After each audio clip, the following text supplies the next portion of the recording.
inson kuli. Bundan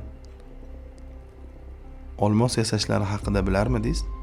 Amerika Qo'shma Shtatlari, Buyuk Britaniya, Shveysariya shu davlatlarda o'lgan odam kulidan olmos yasab berish xizmati bor. Bu olmos ko'rinishi, xususiyatlari bo'yicha haqiqiy olmosdan umuman farq qilmaydi. Undan chiqqan kulni olib kelib berishadi va tayyor olmos olib ketishadi. Lekin bu yerda bitta nozik masala bor. U yasalgan olmosning qadri shu qadar baland bo'ladiki, hattoki u tirikligida bunchalik qadrli bo'lmagan. Lekin ba'zilarning hayotida shunday bir odam borki, u tirikligidayoq olmosdan qimmatroq. Olmos bosimda tug'iladi, u esa sinovlarda bilinadi. Olmos yuqori haroratda pishadi, u esa yillar davomida yurak qa'rida yetiladi. Olmosni yo'qotib qo'ysang, qayta topishing mumkin, lekin uni yo'qotsang, qaytib hech qayerdan topa olmaysan. U tirikligidayoq shu qadar bebaho bo'ladiki, undan olmos yasashning hojati yo'q. U inson do'st va bu gapimni haqiqiy do'stlik lazzatini totib ko'rganlargina tushunadi xolos.